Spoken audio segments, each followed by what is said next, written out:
ফরিদপুরের আলফাডাঙ্গায় গ্রামের বাড়িতে শায়িত হল মাইলস্টোন স্কুল অ্যান্ড কলেজের তৃতীয় শ্রেণীর ছাত্রী 11 বছরের রাইসা মনি।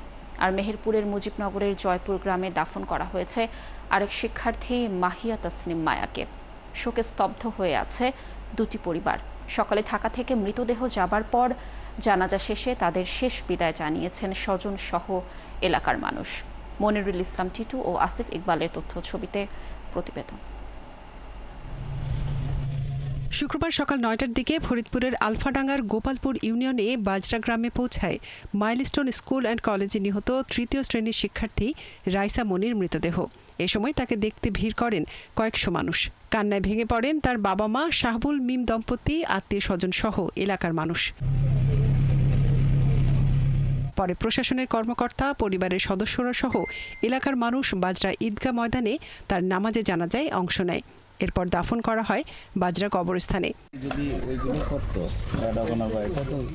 এর আগে বৃহস্পতিবার ডিএনএ টেস্টের মাধ্যমে পরিচয় শনাক্তের পর রাইসা মনির মৃতদেহ তার পরিবারের কাছে হস্তান্তর করা হয়।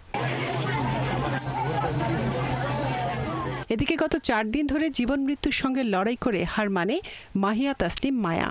বৃহস্পতিবার বিকেলে ঢাকায় তার মৃত্যু হয়।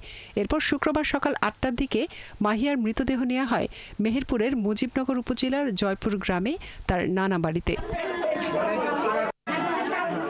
8:30টার দিকে তার নামাজে জানাজা অনুষ্ঠিত হয়। এতে পরিবারের লোকজন, জেলা ও উপজেলা প্রশাসন, পুলিশ প্রশাসন এবং এলাকার মানুষ অংশ নেন। পরে মাদ্রাসা সংলগ্ন কবরস্থানে তাকে দাফন করা হয়। নিহত মাহিয়া তাসনিম মায়া মাইলস্টোন স্কুল অ্যান্ড কলেজে ইংলিশ ভার্সনে 8ম শ্রেণীতে পড়ত। মনিরা কাজুরি, 71।